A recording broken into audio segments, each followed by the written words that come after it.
Good afternoon, everybody. It's Matt, aka the Lumberjack Landlord, here with Mike Zuber for our final and what I expect to be the most fun segment that we have today. Even though one was a lot of fun with the data, two was pretty good, giving tenants some tips on how to make sure to get a rental. But I mean, so we got a long way to go in this segment just to make sure that it's actually really awesome, like we always do. But that being said, what I wanted to talk about in this particular one was corporate landlord versus mom and pop.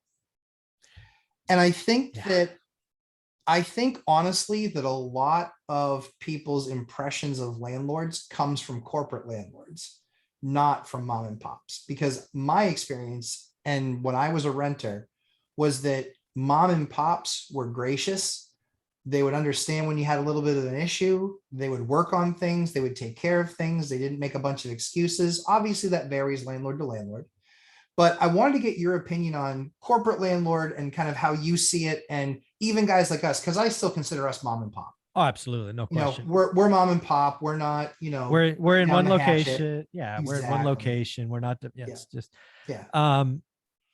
I think I said it in video number 1 or 2. I would never rent from a corporate landlord. Yeah. I think corporate landlords are faceless, soulless, money chugging machines. And I don't want any part of that. I think corporate landlords kind of win in the short term because of scarce resources. Yes. But as the stagflation and or recession or 5 years of no appreciation takes over, I believe corporate landlords will suffer. Yeah. Because again, people talk. And as you and I both know, a negative reference goes a lot farther than a positive reference. Sure. And I believe the corporate landlords will be a train wreck of epic proportions. And I quite frankly look forward to it. I don't like how corporate landlords act. I hear from tenants who have unfortunately had to go the corporate route because of inventory. Mm-hmm. And I'm all for mom and pop landlords. I believe mom and pop landlords provide a service. Not everybody can afford a home. Not everybody is at the time of life where buying a home is the right idea at the right time. Sure. But you want to live in a home. I think living in a home, if you have that option, is better than an apartment, right? More space, you got backyard, stuff for your stuff. It's a goal for lots of people to get to a house. And I think mom and pop landlords provide that. And I know thousands of mom and pop landlords in somewhere in the high 90s are awesome people. Yeah. I know some slumlords. Sure. Again, negativity spreads, so you hear those stories. But I don't know, 98.5% of mom and pop landlords are great, where maybe 10% of corporate landlords are great. I don't know, something like that. I agree. I think the other thing too is that with a lot of the mom and pops and even the guys that are slumlords, they actually still provide a service, which is usually when they're slumlords, usually the place is dumpy. Usually it doesn't get fixed, but usually the rents are. Oh, there's an exchange. Yeah. Yeah. there's a low. Yeah. Yeah. And with corporate, it is, I don't think they understand the definition of wear and tear. Yeah, corporate landlords are they're gonna nickel and dime you. They're gonna eat your deposit. They're gonna raise your rents all the time. They have these ungodly service fees. Oh no, that's not a late fee. That's a transaction fee, and that's not a this fee. And oh, by the way, you want to charge this? Oh, that's a $5 fee, and then you got to pay $15 for this. And again, that works when there's no supply. Hopefully, in 2 or 3 years, that doesn't work as well. Yeah. So for those of you who haven't rented from a corporate landlord before, it is a completely different ball game. You are going to be moving into a basically new unit, and anything that's not basically new when you leave, you are going to pay for. And the pricing is outrageous. I don't know about you, Mike, but for us, we actually don't make any money when somebody moves out, and when we have the cleaning crew, when we have someone go fix something. There's no profit margin in that whatsoever. We're just providing the service. You left us with this problem to take care of. We fixed that problem. We do it at cost, my loss of time, but we do it at cost and then just send you the bill. There's no margin in there that we're creating and saying, well, that technician is $89 an hour, even though we're only paying them $30 an hour. Exactly. Yeah. Yeah. I think that that's a big difference that a lot of people miss.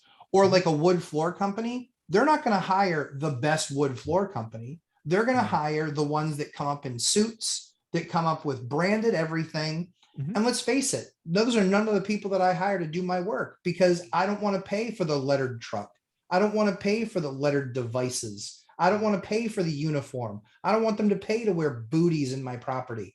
I don't want that. I don't want to pay $90 an hour for a service that's worth 35, when quite frankly, the guy that I pay 35, he does a great job at what he does. Mhm. I want the great job, not all the pomp and circumstance. And so that's something that a lot of people need to watch out for. Being a landlord, make sure that you're in a defensible position.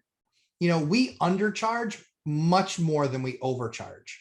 Oh, for sure. We don't overcharge. We charge exactly what it cost us. There's no margin in that. I'm not even taking time out saying it took me 2 or 3 hours worth of phone calls and follow-ups and pick up this and drop off that. I charge for none of that. The Mhm. only thing we charge for is the actual work, and there's no markup there. I mean, you came from corporate, so it's not as bad as the government where toilet seats cost $10,000, Mhm. but it's kind of that. It's kind Well, of that. you got to remember that the reason I say corporate landlords suck and they're money hungry is they have machines they have to feed, Yeah. right? The True. people that you deal with are first line, Yes. front line, whatever you want to call Yep. it. Those people report to a manager somewhere between 7 and 15 to 1. Then Yes. those people have districts, and then those districts have regions, and those regions have VPs, and those VPs have that shit ain't free. No, nope. That's exactly. So Mike just laid out for you exactly why on the corporate side, it's because they have to have the $5 in there for the front line, the $10 in there for the regional, the $15 in there for the VP. And then you still have to show profits to the shareholders. So this is why on the corporate side, anything is going to cost significantly more. Yes, they understand the part of the market that they fill, but please, if you're considering a mom and pop landlord versus a corporate landlord, please know these things. This is Yeah. going to be a big differentiator for you as a tenant. And if you are a mom and pop landlord, make sure that you're doing the right thing by your tenants, Yeah. and ensuring that you're not going for pomp and circumstance, that you're going for functionally getting the job done and efficiently and at a better price. Yeah, don't be a mom and pop in the 1.5%. Be a mom Yeah. and pop in the 98.5%, please. Agreed. And like I said, I think really the bad reputation a lot of landlords get, I think it's a lot of the corporate landlords, because Yeah. I see some of the bills that these tenants get, and I was like, "What was your rent?" They're like, "Oh, it was 1,700." I was like, "How did you get a $3,000 bill?" Yes. I was like, "Did you not pay last Did month's you rent?" burn the Like, house down? What'd you yeah, do? yeah. And it's like, "Oh no, it was this, that, and the other." And I was like, "Wow." I was like, "Just so you know, we just don't do that." So when we know where they came from, and there's one really big corporate landlord here, we know when they came from there, they're gonna love the experience they have with us. Yeah. So make Be sure good, that be good people. yeah, exactly. Be good. Tenants are people. Everybody. I don't know why I have to say that so often. They're people. They just want a nice home. Yeah, they're not ATM machines. Treat them right. Exactly. Exactly. Treat people right, and I think you'll be a great landlord. Mike, tell everybody where they can find you, my friend. One rental at a time. Website, Facebook, Instagram. I go live 8 a.m. Saturday morning. So go for 60 minutes. We're getting a couple hundred people a day. So if you want your question answered, I suggest joining early. Yeah, join early. Get that question asked for sure if you want it answered. As I always say, we create great content for you. Hit that like button, hit the subscribe button. We'd love to see you on Sunday's live stream. I'll be hanging out in Mike's live stream on Saturday like I always do, just in case somebody talks about hammers and nails. And I don't do that. yeah, that's all right. I do. It's kind of perfect. Yeah, economy, him. Hammer and nail, me. So anyway, guys, thanks so much. Appreciate the time. Mike, have an awesome holiday weekend. I'll see you in your live stream tomorrow. And guys, hit that like, hit that subscribe, and check out the awesome new series on tool reviews and tech reviews. I think you guys will be impressed with how we can help you out. Thanks so much. Have a great holiday weekend, everybody.